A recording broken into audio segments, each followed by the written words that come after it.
Good morning. I'll call the August 3rd Personnel Committee meeting to order. With that, I will ask Melanie Fontaine, our HR Director, if there are changes to the order of things today. Yeah. Good morning, Commissioners and Chairman Coring. So on your agenda, we have staff updates.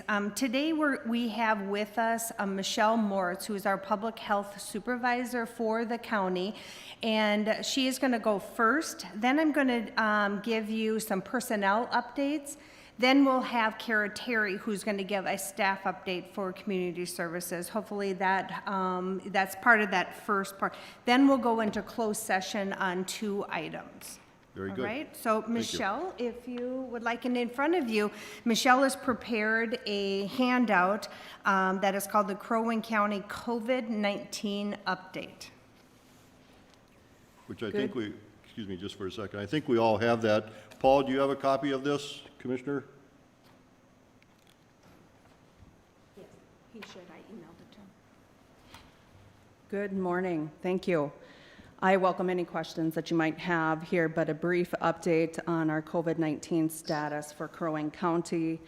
In July, we saw the addition of 89 new positive cases, and 39 of these new cases were reported in the last 7 days of the month. So it's been a very busy month for COVID for our team. The current status for today, we are at 213 positive cases. These have been from tests collected from March 26th through July 30th. So we're still awaiting some test results from the end of July. Age ranges for individuals that have tested positive, all the way from 9 months of age on up to 98 years old. Our female population have been more than our male population, and generally we do see that many of our workers in the long-term care facilities are female, and that is where we have seen a lot of cases in our healthcare providers in the long-term care or in one long-term care facility. But also in these long-term care facilities, it has been our elderly females in the 80s and 90s that have also been testing positive, just because in general, females do live longer than males. We also are seeing a good number of individuals that are asymptomatic, meaning they are not having any symptoms that would indicate COVID, but are being tested as part of a contact tracing or an outbreak tracing. So 21 of those have indicated that we have interviewed that they were asymptomatic, but a good majority of those being tested and testing positive do have symptoms. We also have 69 individuals that have indicated that they have underlying health conditions, so we're especially concerned with them and their health when they do contract COVID. As time goes on, it's generally 14 days that we're looking at an individual between being having symptoms and prior to them having symptoms, and considering them isolated or in quarantine. And so far already, we have 156 of those individuals that have tested positive are no longer needing to be in quarantine. So the good news with this is, yes, we have 213 positive cases, but the vast majority have already passed their infectious period. Do they have to test negative, more than once, or how does that work that they are then deemed? Great question. No, they do not need to, because for a couple of reasons.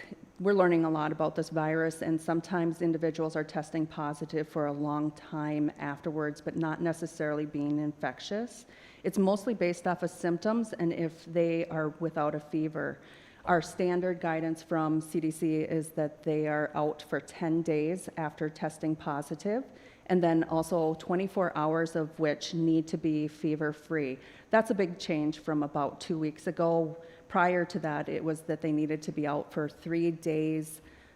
In addition to the 10 days, at least 3 of those days needed to be fever-free. So they've reduced that because we need to get some people back to work. And if they're not having major symptoms and they're not having a fever, we're looking to get them back to work, because certainly our businesses are seeing the impact of having positive cases and individuals that have been around positive cases, it's having an impact on their abilities to be open. Additionally, we have had 16 hospitalized currently. As far as I am aware, we do not have anyone currently in the hospital. And unfortunately, we've had 13 deaths since the beginning of April. 3 of these were hospital level care. I think, Bill, that you had that question for me, how many were correlated as far as hospital level care and also had passed, and it's 3. And Michelle, one other Yes. question. Are these numbers then just strictly Crow Wing County residents? Correct. So all of our contact tracing is based off of the residents, and if they indicate Crow Wing County as their primary resident, then that information comes to us to do the contact tracing and interviews. So, and maybe this can't be shared, but do we have people that are outside of Crow Wing County that may be hospitalized here, that have, you know? Yes. And likewise, So those people wouldn't be included in these numbers? correct. Okay. It is just Crow Wing County residents. And likewise, of those individuals that we have that are Crow Wing County residents, some of them were hospitalized elsewhere as well, St. Cloud or the metro area, Okay. besides our local hospitals. Michelle, I do have one question too. When you talk about trying to, doing the tests and getting these employees potentially back to their employment, but I read an article recently, probably over the weekend, that said that if they're healthcare workers, they're prioritized in terms of getting the test results back, but there's a longer delay now because of the amount of testing going on. Are we seeing that to get the results back for a non-healthcare employee, which then kind of defeats what we're trying to do, which is to get those employees back to their employment as quickly as possible? Well, one of the options that we have is a rapid test that they are using with hospitalized, or not with hospitalized workers, but with healthcare workers and other individuals, that there's a greater impact if they are out, or there's a greater impact of people that we would need to contact around them. It's a roughly 3-4 hours that we can have that back. We actually do have some good news about testing. Right now, I ran the averages of length of time for getting a test back, and it's 2.5 days. This is data from this past week, the July 23rd through 29th. So that's pretty good news right now, where we're sitting with getting tests back. So one more question, and we're seeing that in the state, the highest rate of symptomatic people is that 19 to 29 age group, and they are less cooperative with the tracing. Is that true? And do we find that true in Crow Wing County? We are having a number of people that are uncooperative and refusing to answer questions. Actually, right now, we've had a total of 6 out of the 213 that we have for positive cases. Some will refuse to interview at all, and some will refuse to give us information, bits and pieces, such as where do they work, or what do they do for work, or did they work while they were infectious. So some it's bits and pieces, and others it's in the entire interview. Regarding ages of individuals that are testing positive, we actually have had the biggest jump in our 50 to 59-year-olds in the past recent weeks here. But that chart, let's see, at the bottom there, page 2, gives you an idea of how our numbers have climbed over July. Certainly, there has been a good jump in the 19 to 29-year-olds, and then also in other age groups like the 50 to 59 has been a good jump as well. Other ages have remained fairly steady. But also remember, in that 19 to 29-year-olds, we have a lot of individuals working in the healthcare field, in our long-term care, where we've had individuals testing positive as well, and working with individuals that are positive that they're caring for. Any questions about the testing or cases by age?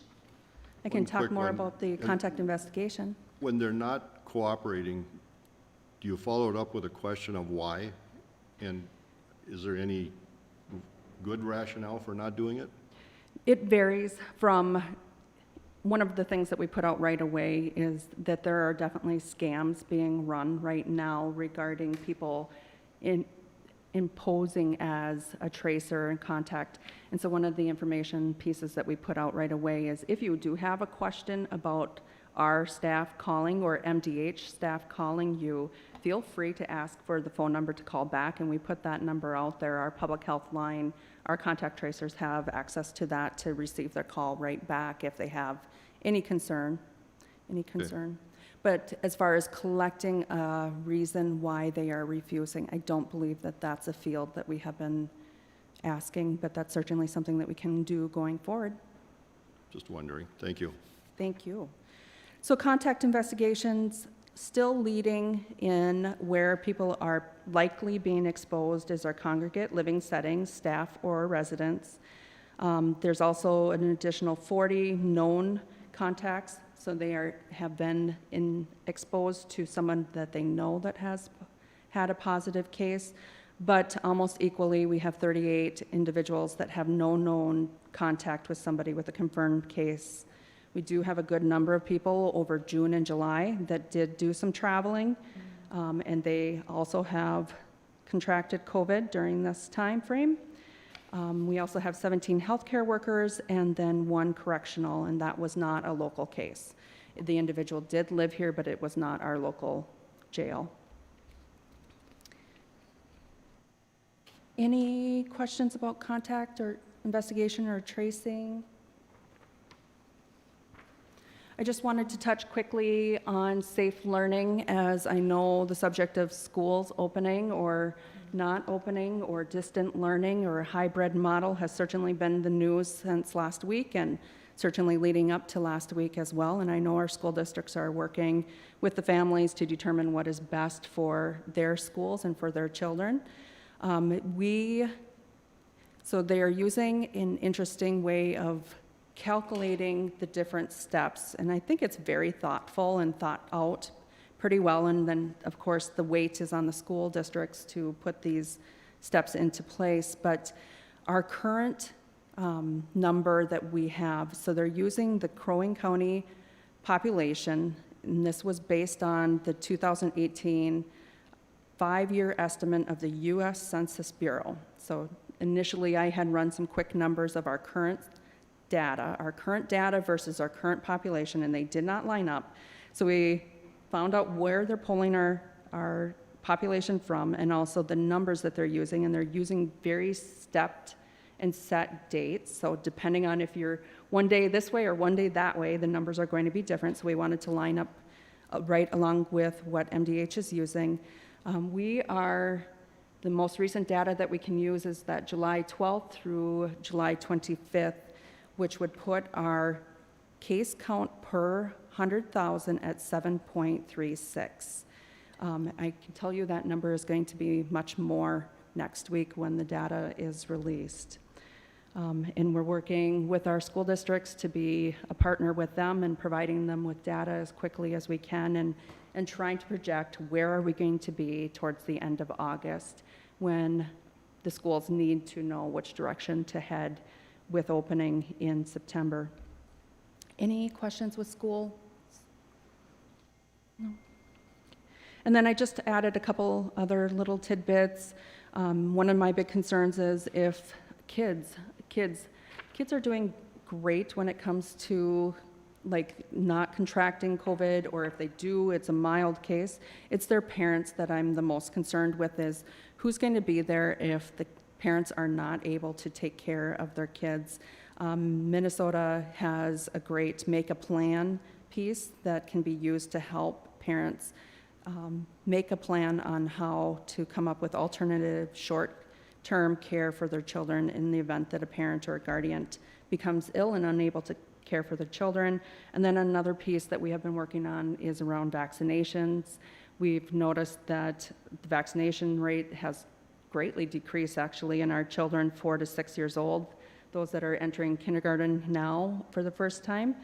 38 or 34% have not had their vaccination in comparison to the percentages where they were in 2019, and also another age break where we have a lot of vaccinations needed for school is our 11 to 12-year-olds. That has decreased by 32%. So we're needing our families to use all resources, including the clinics. We do have some pharmacies that offer vaccines, and encouraging our schools to continue to push for the requirement of people being vaccinated or submitting that they are exempt from being vaccinated. What we don't want is another measles outbreak. We don't want another pertussis outbreak. I'm trying to think, what else have we dealt with in the last couple of years around vaccinations that are common vaccinations? And yes, during all of this, during COVID, we don't need another outbreak. And then I have some different resources listed as well, if you're looking for additional details statewide or projections for COVID going forward. I just want to say, Michelle, thank you very much for what you're doing over there. It's a daunting job Thank you. to follow this, try to make the numbers accurate and reflect what's really taking place out in the public. So I appreciate everything that you're doing. Commissioner Coring, did you have anything you wanted to ask? Nothing from me, just thanks Michelle for all your hard work. It's interesting information. And make sure I get that email to me, or maybe you already did. I see I've got a couple emails from Melanie this morning, but I'd like to sit down and look at that in my recliner. But thank you. Thank you, and I want to share that with my public health team and others in community services and elsewhere in the county that are helping us do the contact tracing and working with the businesses. And again, a big thanks to our businesses that have been working alongside us. We want to get them back to work just as much as they want to get back to work too, and reduce the spread of COVID, or slow down the spread of COVID is really our goal. Yes. Thank you. Commissioner Hoag, anything else? No, Thank again, thanks. Again, thank you very much. All right. Mel? I'll just go on Michelle's shirt tails there. I just wanted to give you just a COVID-related for our employees here at the county. When COVID first started and we had to lock down our buildings, we did have 5 employees utilize the expanded FFCRA leave to care for children. We haven't had anybody needing to do that since school has been out, but as we go into the new school year, we anticipate there's going to be some need for that. And as a reminder, that leave does go through the end of December, so we'll make those accommodations if those come towards our way. We've had one employee so far needing to use the emergency sick pay provision so far here in our employee population. And then we've had 6 employees that have had concerns with family members that were exposed to COVID. And so those employees had to utilize the emergency sick pay too. So in totality, we've had 588 hours used to cover some COVID-related illnesses or to care for family members.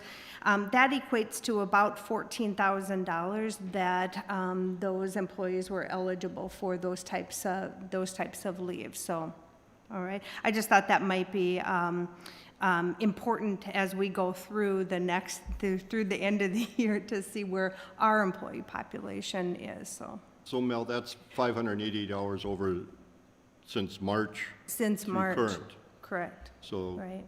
not a significant number when you think there's. No, we're very 2,000. fortunate, just with how the county took action immediately to help protect our employees, put safety measures in place for our employees as well as all staff throughout the county, whether it's locking down the jail and letting visitors in, or the sheriff's office having their deputies work in their squads. It's just, I think, helped reduce and mitigate some of those COVID-related illnesses, and So we'll just keep our fingers cross crossed. our and fingers. move forward. Thank you. Right, exactly. All right, so the next thing, let's go through just personnel actions that you have in front of you. And Paul, I will email them to you as well. I don't know if that was one of the attachments that I sent, but you will notice that Thank we... you. You will notice there are 2 replacement staffing, one due to a promotion for a support enforcement aide on our community services team. And then the second will be coming up in September. We will have an environmental specialist in training position that we will be recruiting for. And then you will notice the next section is promotion. Again, that is one of our associates being promoted to a child support officer position. Her name is Janessa Weaver. She replaces an associate that left us in the early part of July. And then we have a few hires on the books, and these were part of that, our 2020 budget, or what was budgeted. So you will see that we have a senior tech specialist. This replaces and that is a front desk type of support position. That's the classification title. So we have a new hire starting there. We also have a social worker replacing a social worker that retired earlier in July. So we're excited to have that position filled. And then we also will have a new corrections officer for our jail community, and she replaces somebody who decided to leave the jail operation. And then we have a departure of an environmental specialist. Last day will be in September. So Looks pretty much like a net gain there. yeah. So Or that's net- as of no net today. gain. That's No as of today. So I just wanted to give you a quick update on those. Does anybody have any questions for personnel actions? Commissioner Coring?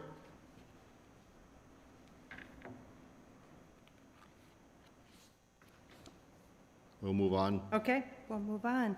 And so the next will be Kara Terry. Do you want to sit here, Kara? Or? Okay.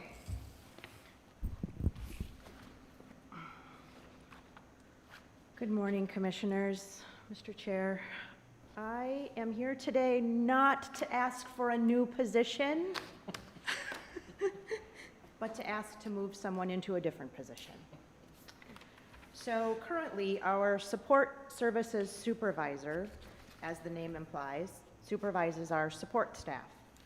She was a former financial worker and is still keeping her foot in the financial work world,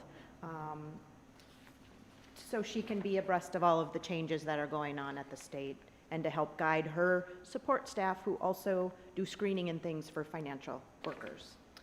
Her current team is 7 individuals that do support services. What we're proposing to do today, she's currently at a 150 in her role. We would like to move her into a grade 160, which is a financial services supervisor, and we'd like to give her more work as opposed to less. So we'd like to move some financial workers under her. She would then be responsible for 7 financial workers from the families team. So she would have a total of 15. I know my math doesn't make sense yet. So families financial workers would be 7. Support, she currently has 7, and then she has 1 lead support person. All of this information, Commissioners, can be found on the last page of the packet that I gave you. And Commissioner Coring, I emailed this information to you as well, so you'll have it. Why are we doing this? So for a couple of reasons, actually 3. Our current existing financial assistant supervisors have a pretty big responsibility in terms of the number of folks that they supervise. So currently, Tammy who is one of our supervisors, manages 18.5 full-time equivalents. She has the long-term care team and the METS team, and then has a 1.5, which the 0.5 is really a whole person, leads. And then Tina, our other financial work supervisor, also has a good number of folks at 16.5 FTEs.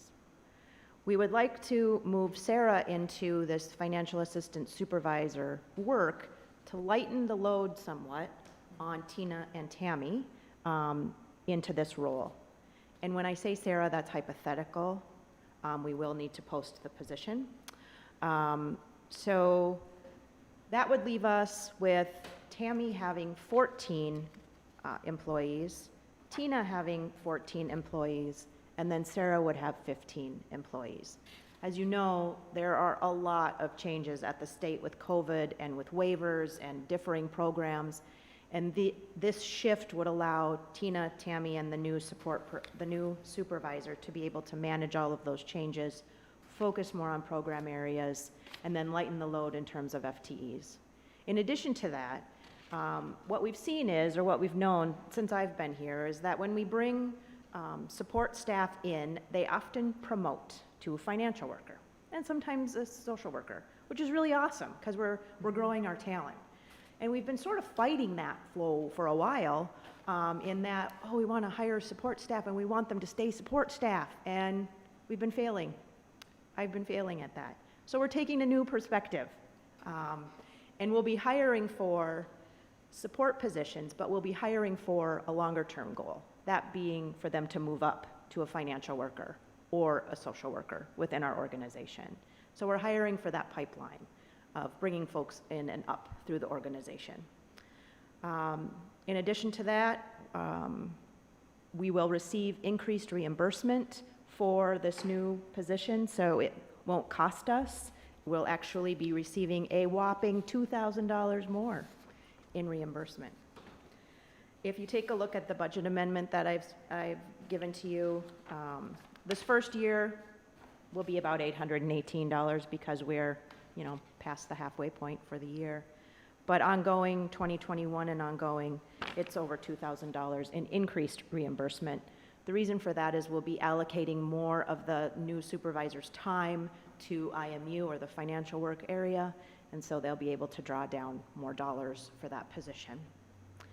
So my ask today in my very long-winded spiel is to bump up our support services supervisor position to a financial assistance supervisor position, a 150 to a 160, not to add a new staff person, but to move a supervisor into that role.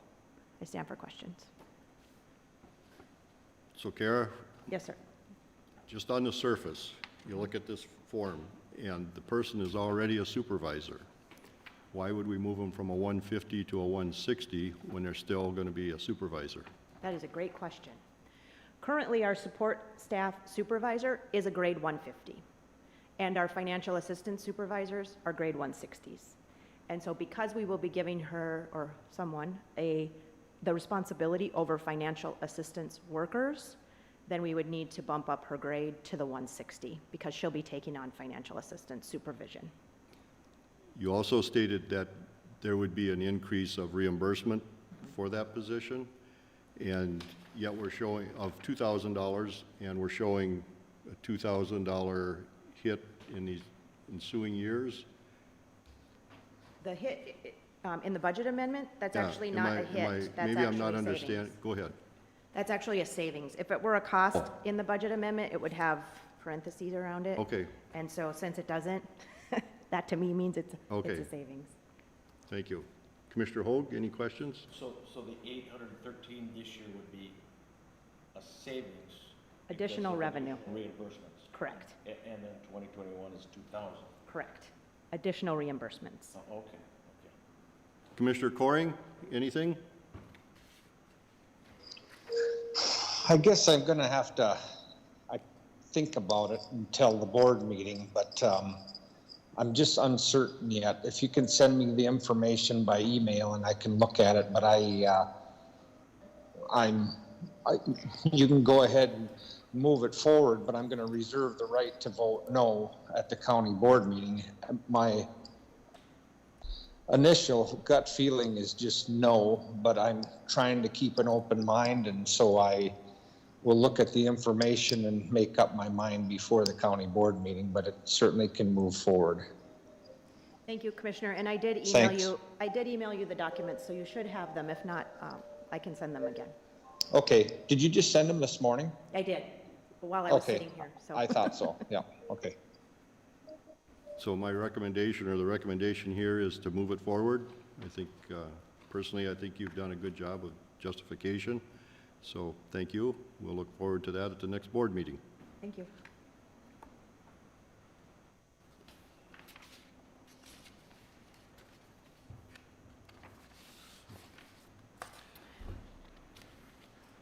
All right, I think that concludes the open portion of the meeting. So Therese, I think that we'll go in, and Steve will, or Commissioner Barrows will go into closed session. And typically, Commissioner Coring makes the motion to go into it, but Teresa, you're telling me we don't need to make a motion to go into closed session? Or Tim? Do you have some advice on that, since there's 3 commissioners, and it would be a closed session, and I'm used to having a motion to go Okay. out of our open meeting and into a closed session. Okay. So I would entertain a motion from one of the other 2 commissioners to enter into, Make or a motion to move into closed session. do I have a second? Second, So we have a motion and a second, and with that, I'll declare that we are now moving into the closed session. All attendees at this session may excuse themselves if you're not part of that. Right. And Therese, do you want me to mention the statutes that we're going into closed session for? Okay. We'll be going into closed session for pursuant to the Minnesota State Statute, Chapter 13D. And there will be 2 subjects: personnel health data pursuant to Minnesota Statute 13D.05, subdivision 2A3. Then the second closed session will be employee discipline pursuant to Minnesota Statute 13D.05, subdivision 2, B as in boy. Go ahead. Okay. Teresa will tell me when we're done recording.